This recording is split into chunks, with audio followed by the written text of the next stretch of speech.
पश्चिम बंगाल में बकाया महंगाई भत्ते को लेकर राज्य सरकार और कर्मचारियों के बीच जारी गतिरोध एक बार फिर तेज हो गया है। संग्रामी संयुक्त मंच के बैनर तले आज सैकड़ों सरकारी कर्मचारियों ने कोलकाता की सड़कों पर उतरकर विरोध प्रदर्शन किया। प्रदर्शनकारियों का आरोप है कि राज्य सरकार सुप्रीम कोर्ट के आदेशों की अवमानना कर रही है। आंदोलनकारी कर्मचारियों के अनुसार सुप्रीम कोर्ट ने राज्य सरकार को निर्देश दिया था कि कर्मचारियों का 25% बकाया तत्काल भुगतान किया जाए। संगठन का दावा है कि कोर्ट के स्पष्ट निर्देश के बावजूद सरकार इस दिशा में कोई ठोस कदम नहीं उठा रही है, जो न्यायपालिका का अपमान है। अपनी मांगों को लेकर आज कर्मचारियों ने कोलकाता के सुबोध मलिक स्क्वायर से एक विशाल विरोध मार्च निकाला। यह रैली शहर के व्यस्त इलाकों से होती हुई धर्मतला के रानी रासमनी एवेन्यू तक पहुंची।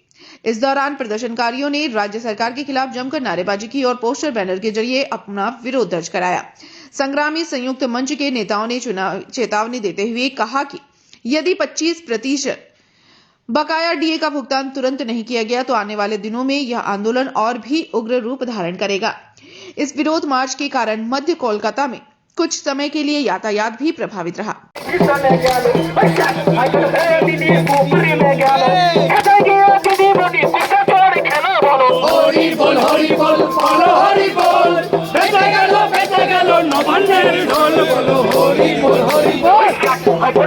রায় দিয়েছে সুপ্রিম কোর্ট যে 25% দিয়ে মিটিয়ে দিতে হবে, তারপরে মুখ্যমন্ত্রী আবার কমিটি গঠন করছেন, রিভিউ করবেন বলছেন। আপনাদের আজকে এই মিছিল কেন করতে হচ্ছে সুপ্রিম কোর্টের রায়ের পরে? এই কথাটা তো মুখ্যমন্ত্রীকে জিজ্ঞাসা করা প্রয়োজন। বিগত 14 বছর ধরে কেমন গণতন্ত্র বানিয়েছেন, যে গণতন্ত্রে সুপ্রিম কোর্টের রায়কে ইমপ্লিমেন্ট করানোর জন্য পথে নামতে হয়। মানে এটা তো ওনাকে জিজ্ঞাসা করা প্রয়োজন যে গণতন্ত্রের মহিমাটা কোন জায়গাতে নিয়ে গেছেন, যে সুপ্রিম কোর্টের রায় দিচ্ছে সেই রায়টাকে এই কাঠামোতে ইমপ্লিমেন্ট করানোর জন্য আমাদেরকে পথে নামতে হচ্ছে। বাকিটা বুঝিনি, এর থেকে মনে হয় বেশি কথা বলার প্রয়োজন নেই। তবে একটা কথা বলে রাখি যে এই রায়কে যদি ইমপ্লিমেন্ট করানো না হয় তাহলে এই সরকারটাকে ইঞ্চিতে ইঞ্চিতে বুঝে নেওয়ার কাজ কর্মচারীরা আগামী কয়েক মাস জুড়ে করে নেবেন। সুপ্রিম কোর্ট তো একটা কমিটি গঠন করার কথা বলেছে, নির্দেশ দিয়েছে, এবং তার পরিপ্রেক্ষিতে মুখ্যমন্ত্রী আবার একটা কমিটি গঠন করেছেন। এই বিষয়টাকে আপনারা কিভাবে দেখছেন? কমিটি গঠন করেছেন, এই কমিটি নাকি ওনাকে এই রায়টাকে পর্যবেক্ষণ করে পর্যালোচনা করে ওনাকে একটা রিপোর্ট দেবেন। এত কোটি কোটি টাকা দিয়ে ল ফার্ম রাখার পরেও আবার মুখ্য সচিবকে ওখানে যুক্ত করতে হচ্ছে। মানে যে ল ফার্মকে এনগেজ করে রেখেছেন, যারা এই মামলাটাকে কন্ডাক্ট করলো, সুপ্রিম কোর্টে যেসব আইনজীবীদের বাঘা আইনজীবীদেরকে নামিয়েছিলেন আমাদেরকে হারানোর জন্য, তাদের উপর বিশ্বাস নেই, তাহলে বুঝতে হবে।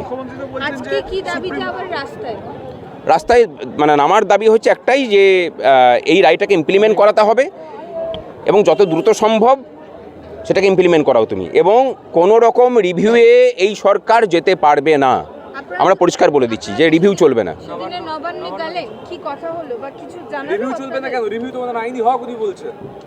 হক তো অনেক কিছুই, কিছু ক্ষেত্রে কিছু হকের জায়গাকে মানে উল্টে দিতে হয় আর কি। আমরা সেই ঘরটাকে উল্টে দেওয়ার কাজটাই করতে চলেছি। যে অনেক হয়েছে তোমার রিভিউ, তোমার অনেক কিছু করেছো তুমি নিম্নতর আদালতে, এখানেও গিয়ে ছলা করার অভাব রাখোনি, সুতরাং এবার তুমি এটাকে ইমপ্লিমেন্ট করো। মানে আমরা যখন বলছি, উনি যেমন জোর প্রয়োগ করেন, আমরা এখানে জোর প্রয়োগ করেই বলছি যে কোনো রকম রিভিউয়ে পশ্চিমবঙ্গ সরকার যেতে পারবে না, যাওয়া চলবে না।